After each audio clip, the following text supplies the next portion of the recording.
আচ্ছা মেয়েরা, গতদিন আমরা পড়েছিলাম দার্শনিক ডেকার্টের ক্রিয়া প্রতিক্রিয়াবাদ। আজকে আমরা পড়ব হচ্ছে সমান্তরালবাদ।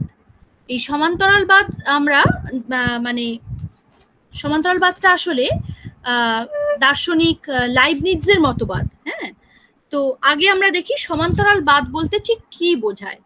অনেকে এটা ভুল করে স্পিনোজার মতবাদ বলেন, কিন্তু আসলে কিন্তু তা নয়। স্পিনোজার মতবাদটা ঠিক সমান্তরালবাদ নয়, আসলে সমান্তরালবাদ হচ্ছে দার্শনিক লাইবনিৎজের মতবাদ। তো সমান্তরালবাদটা কি দেখি। সেখানে বলা হচ্ছে যে দেহ আর মনের মধ্যে কোনো ক্রিয়া প্রতিক্রিয়াই সম্ভব নয়। সমান্তরালবাদ হচ্ছে যাকে ইংরেজিতে বলা হয় প্যারালালিজম। হ্যাঁ, আগেরটা কি ছিল না, ইন্টারঅ্যাকশনিজম। আজকে আমরা পড়ছি প্যারালালিজম। তো প্যারালালিজমে কি বলা হয় যে প্যারালাল ভাবে দুটো সমান্তরাল সরলরেখার মতো দেহ এবং মানে দৈহিক ঘটনা আর মানসিক ঘটনা দুটো সমান্তরাল সরলরেখার মতো চলেছে, কেউ কাউকে প্রভাবিত করে না। হ্যাঁ, বা কেউ কারুর দ্বারা প্রভাবিতও হয় না। কেমন, অর্থাৎ কেউ কারুর সাথে কোনো ক্রিয়া প্রতিক্রিয়া করতেই পারে না। তো সেটাই বলা হচ্ছে যে এরা হচ্ছে দেহ এবং মন হচ্ছে পরস্পর নিরপেক্ষ এবং এরা কেউই একে অপরকে প্রভাবিত করে না। এরা কখনোই কোনো শারীরিক ঘটনা কোনো মানসিক ঘটনার কার্য হতে পারে না, বা মানসিক ঘটনা শারীরিক ঘটনার কারণও হতে পারে না। বা উল্টোটাও বলা যায় যে শারীরিক ঘটনাও মানসিক ঘটনার কারণ হতে পারে না, বা মানসিক ঘটনা শারীরিক ঘটনার কার্যও হতে পারে না। মানে এরা কেউ কারুর কারণও নয়, কেউ কারুর কার্যও নয়। শারীরিক ঘটনা এবং মানসিক ঘটনার মধ্যে কোনো প্রকার কোনো ক্রিয়া প্রতিক্রিয়া সম্ভবই নয়। হ্যাঁ, এইটা যারা মনে করেন তারা বলেন যে যেরকম দুটো সমান্তরাল সরল রেখা পরস্পর চললে কি হয়, তারা কেউ কখনো একসাথে মিট করে না, কখনো একসাথে মিট করে না। দুটো সমান্তরাল সরলরেখা আমরা জানি কখনো একসাথে মিট করে না। ঠিক সেই রকম যে দৈহিক ঘটনা আর মানসিক ঘটনা কখনো একসাথে মিট করতে পারে না, অর্থাৎ কোনোভাবেই তারা ক্রিয়া প্রতিক্রিয়া করতে পারে না। ঠিক আছে, ফলে তাদের মধ্যে এরকম কোনো মানে কানেকশন নেই, তাদের মধ্যে কোনো ক্রিয়া প্রতিক্রিয়া নেই। কিন্তু এটা বলা হচ্ছে যে যদি মানে একটা শারীরিক ঘটনা বলা হচ্ছে যে একটা মানসিক ঘটনা আর একটা মানসিক ঘটনার কারণ হতে পারে। হ্যাঁ, আবার একটা শারীরিক ঘটনা একটা শারীরিক ঘটনার কারণ হতে পারে, সেটা হতে পারে। মানে পরস্পর শারীরিক ঘটনাগুলো একে অপরের কারণ বা কার্য হতে পারে, বা পরস্পর মানসিক ঘটনাগুলো একে অপরের কারণ বা কার্য হতে পারে। কিন্তু শারীরিক ঘটনা আর মানসিক ঘটনা এরা পরস্পরের কারণ বা কার্য হতে পারে না। কিন্তু একটা শারীরিক ঘটনা ঘটার পরে আর একটা শারীরিক ঘটনা ঘটলো, তো প্রথম শারীরিক ঘটনাটাকে আমরা কারণ বলতেই পারি, আর দ্বিতীয় শারীরিক ঘটনাটাকে আমরা কার্য বলতেই পারি। মানে সেটা আমরা বলতে পারি, মানে দুটো শারীরিক ঘটনার মধ্যে কারণ কার্য সম্পর্ক থাকতে পারে, দুটো মানসিক ঘটনার মধ্যেও কারণ কার্য সম্পর্ক থাকতে পারে, কিন্তু শারীরিক ঘটনা ও মানসিক ঘটনার মধ্যে কোনো প্রকার কোনো কারণ কার্য সম্পর্ক নেই, কারণ এরা পরস্পর ক্রিয়া প্রতিক্রিয়া করে না, কিন্তু এরা সমান্তরাল ভাবে একই দিকে একই খাতে বয়ে চলে। এখন বলা হচ্ছে কি যে পাশ্চাত্য দর্শনের সমান্তরালবাদের সঙ্গে যার নাম বিশেষভাবে জড়িত তিনি হচ্ছেন দার্শনিক লাইবনিৎজ। তার মতটা হচ্ছে মনোদৈহিক সমান্তরালবাদ বা সাইকোফিজিক্যাল প্যারালালিজম।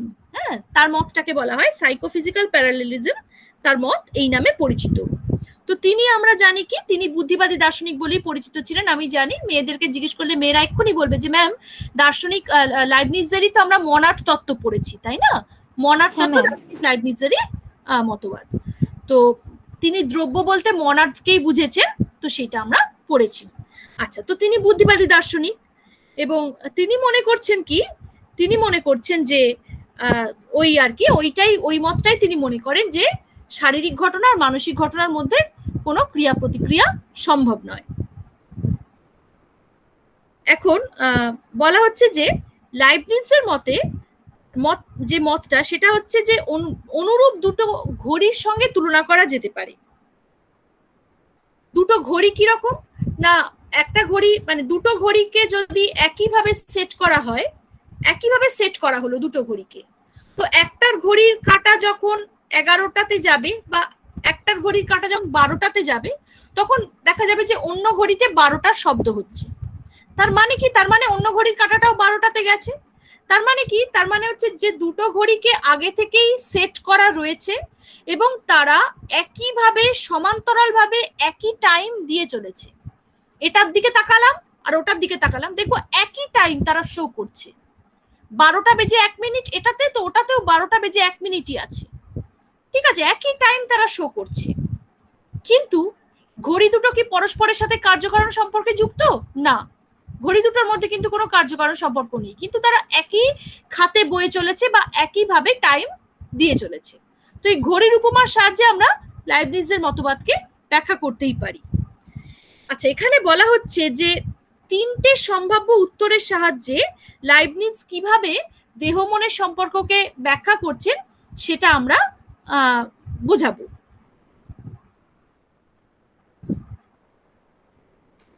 তো লাইবনিজ আমরা দেখলাম যে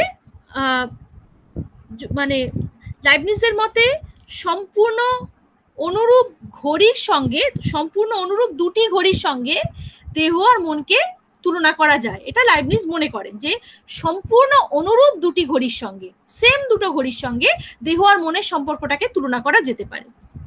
যে দেহ নিজের খাতে বয়ে চলেছে, মন নিজের খাতে বয়ে চলেছে, এদের কারুর সঙ্গে কারুর কোনো সম্পর্ক নেই। হ্যাঁ, আচ্ছা, এখন এর 3টে উত্তর দেওয়া হচ্ছে। এবার কোন উত্তর, মানে 3টে, মানে বলা যেতে পারে যে এর 3টে পয়েন্ট অফ ভিউ দেখানো হচ্ছে। এবার কোন পয়েন্ট অফ ভিউটা বেশি লাইবনিজের, মানে কোন পয়েন্ট অফ ভিউটাকে আমরা প্রকৃতই সমান্তরালবাদ বলবো বা প্রকৃতই লাইবনিজের মতবাদ, মানে প্রকৃত পক্ষে আমরা যেটাকে বলবো যে হ্যাঁ এটাই, এই মতটাই হচ্ছে প্রকৃত সমান্তরালবাদ, সেটা এবার আমরা পর্যালোচনা করে দেখব।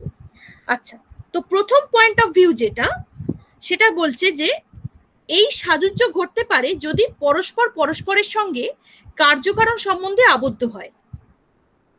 আচ্ছা, বলা হচ্ছে কি, বলা হচ্ছে যে এই দুটো ঘড়ির মধ্যে এরকম সাযুজ্য থাকতেই পারে যদি দুটো ঘড়ি পরস্পরের সঙ্গে কার্যকারণ সম্বন্ধে আবদ্ধ হয়।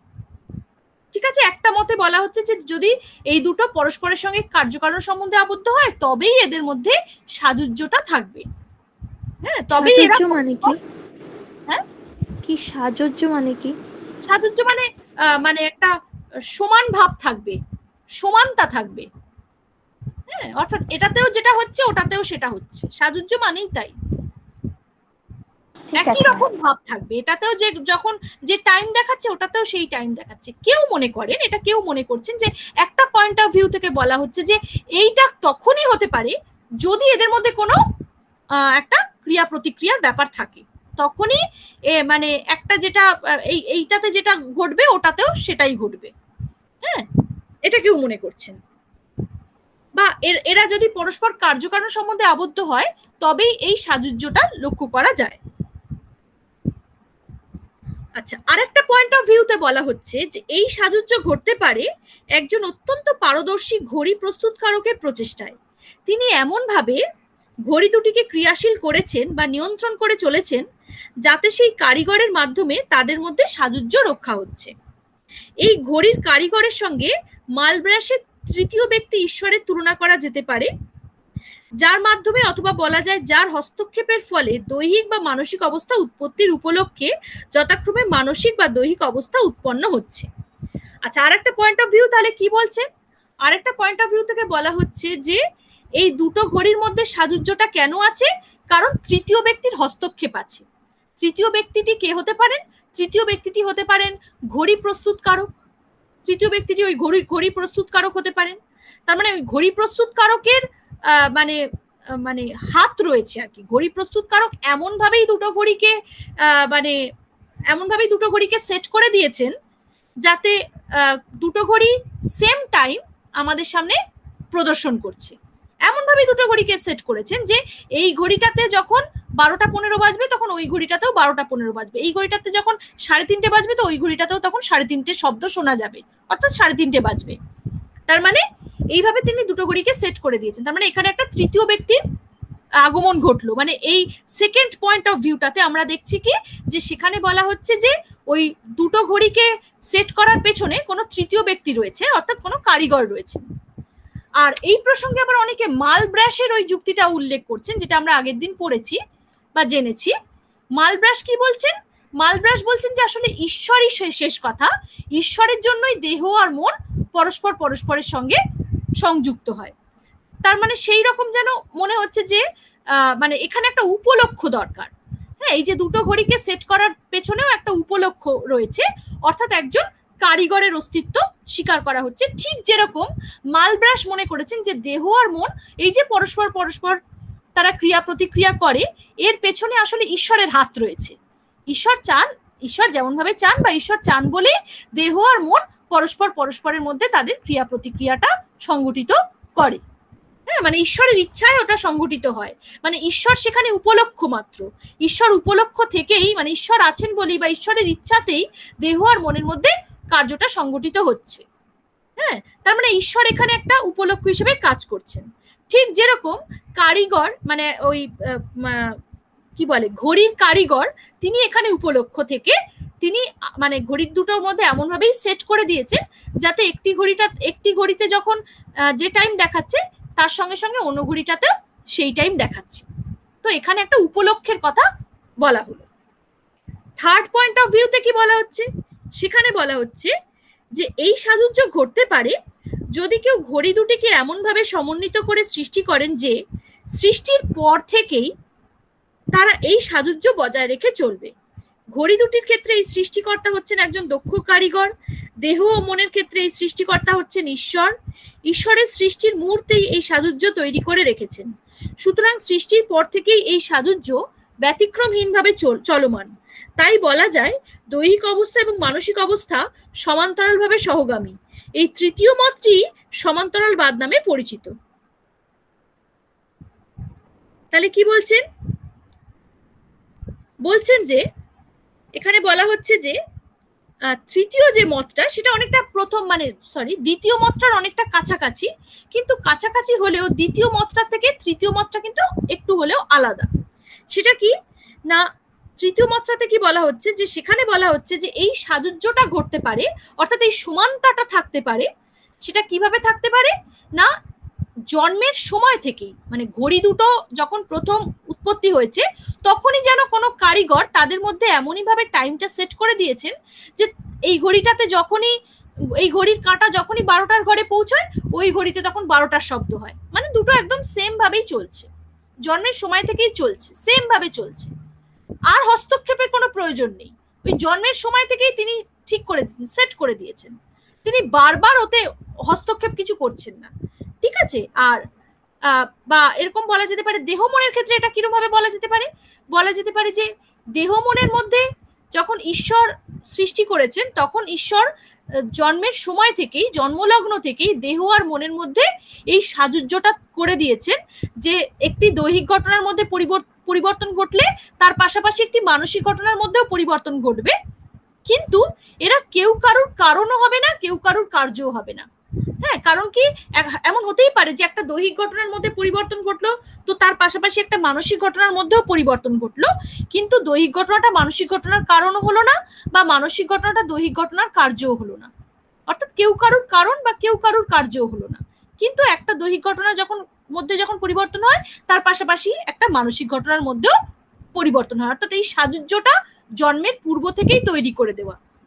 হ্যাঁ, কিন্তু এমন হতেই পারে যে মানে এটা হতেই পারে যে একটি দৈহিক ঘটনার কারণ হতে পারে বা একটি মানসিক ঘটনার কারণ হতে পারে, কিন্তু একটি দৈহিক ঘটনা একটি মানসিক ঘটনার কারণ নয়, একটি মানসিক ঘটনা একটি দৈহিক ঘটনার কার্য নয়। মানে এভাবে হবে না। কিন্তু এরা কিন্তু পরস্পর একইভাবে বেজে চলেছে, মানে একইভাবে দুটো ঘড়ি যেরকম ভাবে বেজে চলে, দুটো ঘড়ি যেরকম ভাবে টাইম দিয়ে চলে, ঠিক সেই রকম ভাবেই যেন দেহ আর মনের মধ্যে একটা সাযুজ্য রয়েছে। সাযুজ্য, হ্যাঁ, সাদৃশ্যও বলতে পারি, সাদৃশ্যও বলতে পারি। সেটা কিরকম না, যখনই আমি দেখি যে একটি দৈহিক ঘটনার মধ্যে পরিবর্তন হয় তার পাশাপাশি একটি মানসিক ঘটনার মধ্যেও পরিবর্তন হয়, এরকম আমরা দেখি। বা একটি মানসিক ঘটনার মধ্যে যেই পরিবর্তন হয় অমনি তার পাশাপাশি একটি দৈহিক ঘটনার মধ্যেও পরিবর্তন হলো। ঠিক আছে, কিন্তু এরা কেউ কাউকে ক্রিয়া প্রতিক্রিয়া করছে না বা কেউ কারুর কারণও নয় বা কার্যও নয়। এটা বলতে পারি যে জন্মের সময় থেকে এরা এইভাবে একই লয়ে একই তালে এগিয়ে চলেছে এবং সমান্তরাল ভাবেই এগিয়ে চলেছে, কেউ কাউকে কোনোভাবেই প্রভাবিত করছে না। এটাই লাইবনিজের এখন বলা হচ্ছে যে এই শেষ মতটাই, শেষ পয়েন্ট অফ ভিউটাই আসলে প্রকৃতপক্ষে লাইবনিজের পয়েন্ট অফ ভিউ। শেষ মতটাই আসলে লাইবনিজ বোঝাতে চেয়েছেন। প্রথম দুটো মতকে তো কোনোভাবেই মানা যায় না, প্রথম মতটাকে তো মানাই যায় না, কারণ প্রথম মতটা তো লাইবনিজের মতই নয়, প্রথম মতটা তো ডেকার্টের মতবাদ। দ্বিতীয় মতটাকে আমি লাইবনিজের মত না বলে বরঞ্চ মালব্র্যাশের মত বললে বেশি কাজে দেবে। আর থার্ড যে মতটা সেটাই আসলে প্রকৃতপক্ষে লাইবনিজের মত। এখন সেটাই বলা হচ্ছে যে লাইবনিজ কেন প্রথম মতটা স্বীকার করছেন না বা অন্য মতগুলো কেন করছেন না, মানে দ্বিতীয় মতটাও কেন স্বীকার করছেন না, তার মত কেন, শেষ মতটা তার মত কেন, সেটা আমরা দেখবো এবারে।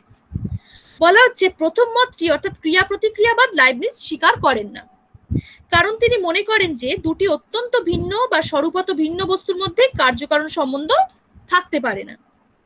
কিন্তু যদি প্রশ্ন করা হয় কেন দুটি অত্যন্ত ভিন্ন পদার্থের মধ্যে কার্যকারণ সম্বন্ধ থাকতে পারে না, তার একটি উত্তর এটা হতে পারে যে কারণ ও কার্যের মধ্যে একটা বোধগম্য যোগাযোগ না থাকলে এটি কি করে সম্ভব। অর্থাৎ কারণের মধ্যে এমন একটি কিছু থাকতে হবে যা কার্যটিকে উৎপন্ন করবে, অর্থাৎ কার্যটিকে কোনো না কোনো ভাবে কারণের মধ্যে থাকতে হবে। যদি তা না থাকে তাহলে কারণ থেকে ওই নির্দিষ্ট কার্যটি আবির্ভূত হবে কিভাবে? তাহলে তো যে কোনো কারণ থেকেই যে কোনো কার্য উৎপন্ন হতে পারত। কার্যটি কারণ থেকে একেবারে ভিন্ন জাতীয় হলে তা কোনোভাবেই কারণের সঙ্গে যুক্ত হতে পারে না। তাই দুটি একেবারে ভিন্ন জাতীয় পদার্থের মধ্যে কার্যকারণ সম্বন্ধ থাকতে পারে না। ঠিক আছে, তাহলে লাইবনিজ কি মনে করছেন? লাইবনিজ কেন মনে করছেন যে ক্রিয়া প্রতিক্রিয়া সম্ভব নয় দেহ আর মনের মধ্যে? কারণ লাইবনিজ মনে করেন দেহ আর মন দুটো সম্পূর্ণ বিজাতীয় পদার্থ। বিজাতীয় পদার্থ মানে সমজাতীয় পদার্থ নয়, এরা দুটো বিজাতীয় পদার্থ, দুটো সম্পূর্ণ আলাদা পদার্থ। ফলে তাদের মধ্যে কার্যকারণ সম্বন্ধ থাকা সম্ভব নয়, কারণ কার্যকারণ সম্বন্ধ তাদের মধ্যেই থাকবে যারা দুটো সমজাতীয় পদার্থ। ঠিক আছে, এবং কারণের মধ্যে কার্যটা আগে থেকে থাকতে হবে, তবেই তো কার্যটা ঘটবে। কারণের মধ্যে যদি কার্যটা আগে থেকে না থাকে তাহলে কিভাবে কার্যটা ঘটছে? হ্যাঁ, এটা যেন অনেকটা আমরা যেই ইন্ডিয়ান ফিলোসফিতে যে সাংখ্যদের মত পড়েছিলাম, মনে পড়ছে আশা করি? অনেকটা ওরকমই, অনেকটা ওরকম, যে বলা হচ্ছে যে কারণটা কার্যে মানে কার্যটা কারণের মধ্যে পূর্ব থেকেই অবস্থিত। হ্যাঁ, কার্যটা কারণের মধ্যে পূর্ব থেকেই অবস্থিত। ঠিক অনেকটা এরকম ভাবে এখানেও মনে করা হচ্ছে যে কারণটা যদি কার্যটা যদি কারণের মধ্যে আগে থেকেই অবস্থিত না থাকে তাহলে কার্যটা ঘটবে কি করে? তো আগে থেকে তো সেটাকে থাকতে হবে, কার্যটাকে তো কারণের মধ্যে আগে থেকে থাকতে হবে, তবেই তো সেটা ঘটবে। এখন যদি কারণ আর কার্য দুটো যদি সম্পূর্ণ বিজাতীয় পদার্থ হয় তাহলে তো কারণের মধ্যে কোনোদিন কার্যটা আগে থেকে থাকতে পারবে না। দেহ আর মন দুটো সম্পূর্ণ বিজাতীয় পদার্থ কেন? কারণ আমরা আগের দিনই জেনেছি সেটা কি না, দেহের ধর্ম হচ্ছে বিস্তৃতি আর মনের ধর্ম হচ্ছে চেতনা। তাহলে দুটো সম্পূর্ণ বিজাতীয় পদার্থ হয়ে গেল, তাহলে কি করে চেতনা আর বিস্তৃতির মধ্যে ক্রিয়া প্রতিক্রিয়া হবে? সেটাই তো বোঝা যাচ্ছে না, কারণ দুটো তো সম্পূর্ণ আলাদা পদার্থ। কারণ দেহের তো কোনো চেতনা নেই আর মনের তো কোনো স্থান নেই, ব্যক্তি নেই।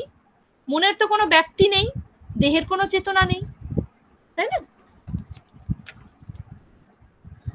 তারপরে যেটা বলা হচ্ছে সেটা মানে লাইবনিজ যেটা মনে করছেন যে উপলক্ষবাদও তিনি গ্রহণযোগ্য বলে মনে করছেন না। উপলক্ষবাদকেও তিনি গ্রহণযোগ্য বলবেন না, কারণ উপলক্ষবাদ মেনে নিলে বলতে হয় প্রকৃতি প্রতিটি ক্ষেত্রে ঈশ্বরের হস্তক্ষেপ আছে, প্রকৃতির প্রতিটি ঘটনার ক্ষেত্রে ঈশ্বরের হস্তক্ষেপ আছে। একথা বললে প্রাকৃতিক নিয়মের আর কোনো জায়গা থাকছে না। লাইবনিজ একথা বিশ্বাস করতেন না।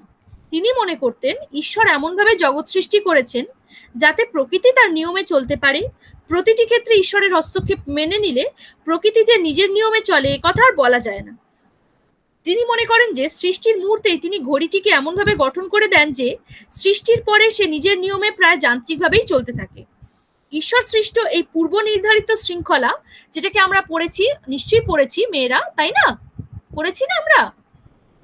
পূর্ব নির্ধারিত সমন্বয়বাদ, পূর্ব নির্ধারিত শৃঙ্খলা, যে সৃষ্টির পূর্ব হতেই ঈশ্বর কি করে দিয়েছেন, সমস্ত কিছুকে এমন ভাবে শৃঙ্খলাবদ্ধ করে দিয়েছেন যাতে তারা নিজের নিয়মেই চলছে এবং পরস্পরের সঙ্গে একটা সাযুজ্য, একটা সামঞ্জস্য রেখে চলছে। কেউ কাউকে ডিস্টার্ব করছে না, প্রত্যেকেই তার নিজের নিয়মে এবং অপরের সাথে একটা সাযুজ্য রেখে তারা নিজের নিয়মে চলছে।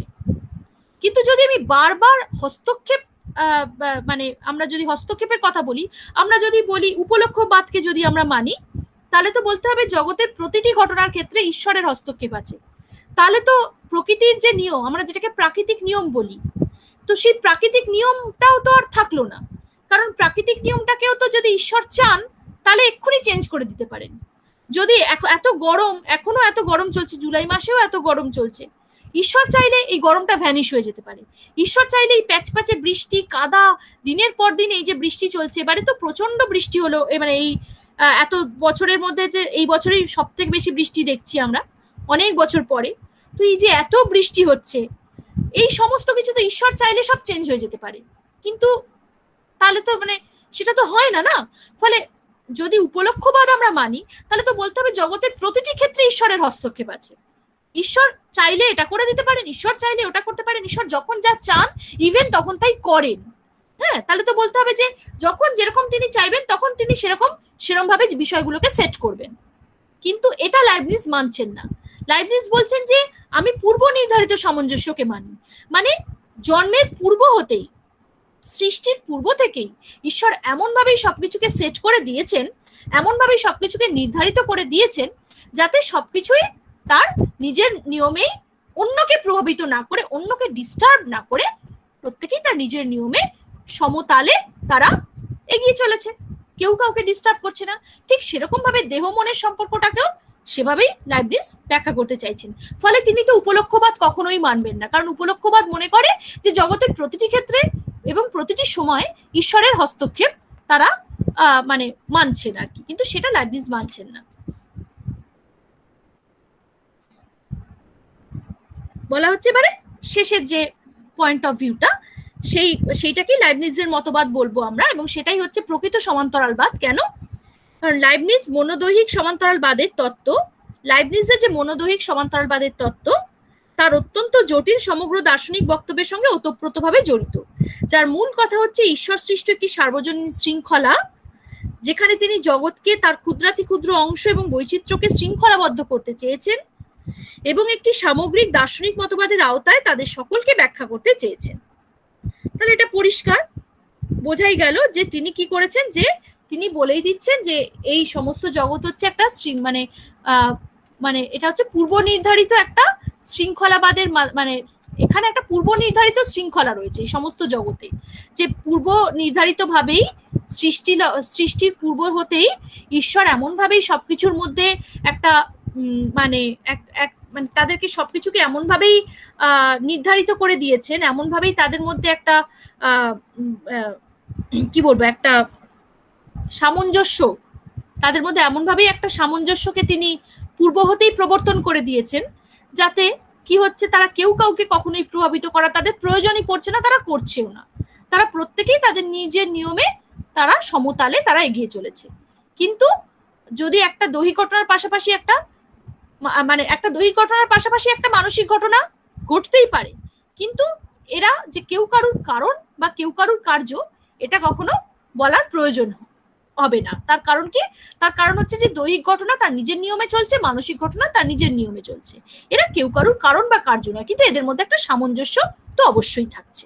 ঠিক আছে? কারণ কি, এরা পরস্পর পাশাপাশি সমতালে এরা ঘটে চলেছে। ফলে একটি দৈহিক ঘটনার পাশাপাশি একটি মানসিক ঘটনা ঘটছে, বা একটি মানসিক ঘটনার পাশাপাশি একটি দৈহিক ঘটনা ঘটছে, কিন্তু এদের মধ্যে কোনো ক্রিয়া প্রতিক্রিয়ার সম্বন্ধ থাকছে না। তো এইভাবে লাইবনিজ তার সমান্তরালবাদকে ব্যাখ্যা করেছেন। বোঝা গেল মেয়েরা? হ্যাঁ ম্যাম। কে বলবে আজকে? আজকে আমি আগে বলবো। আচ্ছা, ঠিক আছে।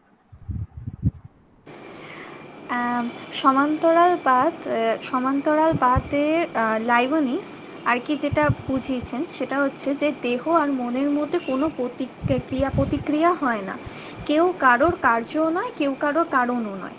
দুটি সমান্তরাল রেখা যেমন সোজা চলে যায়, কেউ কারোর ওপরে কোনো রকমের প্রভাব ফেলে না, ঠিক একইভাবে দেহ আর মন দুটি মানে দৈহিক ঘটনা আর মানসিক ঘটনা যে যার নিজের নিয়মে চলে, কারোর ওপরে ক্রিয়া প্রতিক্রিয়া করে না। এক্ষেত্রে লাইবনিজ বলেন যে শারীরিক ঘটনা আর মানসিক ঘটনার মধ্যে ক্রিয়া প্রতিক্রিয়া সম্ভব নয়। তার মতে সম্পূর্ণ সম্পূর্ণ অনুরূপ দুটি ঘড়ির মধ্যে সাথে তিনি দেহ আর মনকে বিচার করেছেন। যেমন এখানে তিনটি পয়েন্ট অফ ভিউ দেওয়া হয়েছে। একটা হচ্ছে যে কেউ কেউ মনে করেন যে এটা তখনই মানে এই মানে ইয়েটা সামঞ্জস্যতা না সরি সমান্যতা, তাই না? সাজুজ্য সাজুজ্য সাজুজ্য হতে পারে যখন দুটির কার্যকারণ সম্বন্ধ আছে। আর এক্ষেত্রে কিন্তু এই পয়েন্ট অফ ভিউটা কিন্তু যথার্থ নয়, কারণ তিনি মানে লাইবনিস এটা কখনো স্বীকারই করবেন না যে দুটি মানে আলাদা ভিন্ন পদার্থ যেটা বিজাতীয় পদার্থ তাদের মধ্যে কার্যকারণ সম্বন্ধ তিনি স্বীকার করবেন না, কারণ কার্যকারণ সম্বন্ধ সমজাতীয় পদার্থের মধ্যেই হয়। কার্যকে আগে থেকে কারণের মধ্যে থাকতে হয়, কিন্তু দেহর মানে দৈহিক ঘটনার মধ্যে না মন থাকে না মানসিক ঘটনার মধ্যে দেহ থাকে। আর দ্বিতীয়টা হচ্ছে এই সাজুজ্য হতে পারে যদি কোনো তৃতীয় ব্যক্তি হাত থাকে, মানে ঘড়ি প্রস্তুতকারক যদি আগে থেকেই দুটি ঘড়ির সাদৃশ্যতা যদি আগে থেকে ঠিক করে রাখেন, শুধু মানে আগে থেকেই না, মানে প্রতি সময় তিনি ওই ঘড়ির হ্যাঁ প্রতি সময় থেকে মানে হস্তক্ষেপ করেন, হ্যাঁ হস্তক্ষেপ করেন বারবার যদি তিনি তাদের এই সাজুজ্যটা বজায় রাখার জন্য তিনি সবসময় হস্তক্ষেপ করছেন, তিনি হ্যাঁ, সবসময় ঠিক করে দিচ্ছেন। হ্যাঁ, যে হ্যাঁ, একটু তো এদিক ওদিক হচ্ছে তিনি আবার সেটাকে ঠিক করে দিচ্ছেন, যাতে একদম পুরো একদম এ টু জেড যেন সাজুজ্যটা মিল বজায় থাকে। তো এই উপলক্ষ বাদটাও কিন্তু লাইবনিস স্বীকার করেন না, কারণ মানে ওনারা যেটা বলতে চাইছেন যে জগতের সব কিছুতে আর কি মানে ঈশ্বর হস্তক্ষেপ করেন, এক্ষেত্রে তাহলে প্রাকৃতিক নিয়মেরই আর কিছু করার থাকে না। তো এক্ষেত্রে লাইবনিস বলেন যে সৃষ্টির সময় থেকেই ঈশ্বর সব কিছু নির্ধারিত করে রাখেন, যাতে আর তারপরে কিন্তু আর ঈশ্বর এক্ষেত্রে হস্তক্ষেপ করেন না, যা ঘটে তা সব কিছু প্রাকৃতিক নিয়মেই চলে। আর তৃতীয়টাতে যেটা বলা হয়েছে যে এই সাজুজ্য থাকতে পারে যদি সৃষ্টির সময় থেকে কারিগর ঠিক করে রাখেন, ঠিক একইভাবে যেরকম দেহ ও মনের মধ্যে যদি এটা সামঞ্জস্যতা ঈশ্বর আগে থেকে সৃষ্টির সময় থেকে ঠিক করে রাখেন, এই পয়েন্ট অফ ভিউটা কিন্তু প্রকৃত সমান্তরালবাদ। এক্ষেত্রে লাইবনিস আর কি বলছেন যে দৈহিক ঘটনা নিজের নিয়মে চলছে, মানসিক ঘটনা তার নিজের নিয়মে চলছে, তাদের মধ্যে সামঞ্জস্যতা আছে ঠিকই, কিন্তু তারা কেউ কারোর ক্ষেত্রে কার্যকরণ সম্বন্ধ যেমন ঘটবে না, তেমন আর কি প্রত্যেকটা ক্ষেত্রে তাদের ঈশ্বরের হস্তক্ষেপও হবে না। ম্যাম ঠিক বলেছি? ঠিক আছে, ভালো হয়েছে, খুব ভালো হয়েছে, বিষয়টা বোঝা গেছে, ভালো হয়েছে। হ্যাঁ, নিজের ভাষাগুলো হয়তো সঠিকভাবে সবসময় লাগছে না, কিন্তু ঠিক আছে, বিষয়টা ঠিক আছে, একদম বিষয়টা বোঝা যাওয়াটাই আসল কথা, বিষয়টা মধুশ্রী একদম বুঝতে পেরেছে, একদম। আচ্ছা, আর কেউ বলবে?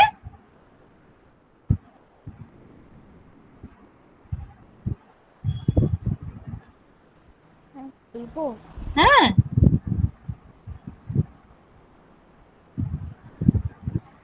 সমান্তরালবাদটা হচ্ছে লাইবনিসের মতবাদে বলেছেন যে দেহ ও মনের মধ্যে কোনো ক্রিয়া বা প্রতিক্রিয়া সম্ভব নয়, কারণ খুব অস্পষ্ট শুনছি তানিয়া, তানিয়া খুব অস্পষ্ট শুনছি। হ্যাঁ ম্যাম, প্রচন্ড নেটওয়ার্ক প্রবলেম হচ্ছে।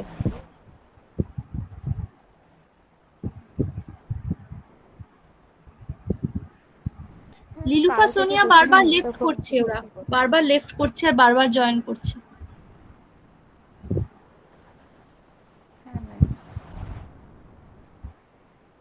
তানিয়ার কথাটা খুব অস্পষ্ট শুনছি। তানিয়া বলবি আবার? নেটওয়ার্ক প্রবলেম হচ্ছে প্রচন্ড, আমি বলছি কিন্তু আপনি হয়তো শুনতে পাচ্ছেন না। এই তো এখন আবার শুনছি ঠিকঠাক। তাহলে বলবো?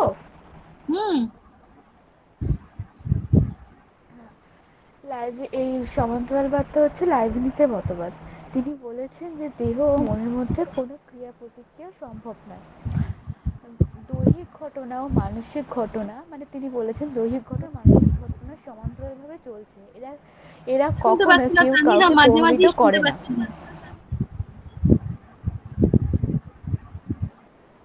মাঝে মাঝেই শুনতে পাচ্ছি না। তাহলে পরের দিনকে বলবো। ঠিক আছে, ঠিক আছে, ঠিক আছে, কারণ তানিয়া শোনা বলছে যাচ্ছে। হয়তো, একটু শুনলাম আবার তারপরে হারিয়ে যাচ্ছে কথাটা। হ্যাঁ ম্যাম, তাহলে পরের দিনকে বলবো। ঠিক আছে, পরের দিন বলুক। ঠিক আছে, সোনিয়া লিলুফা বলবে? ওরাও তো বারবার নেটওয়ার্কের জন্য বোধহয় লেফট করছে আর জয়েন করছে। লিলুফা, সোনিয়া, লিলুফা আছে এখন? লিলুফা বলতে পারবে?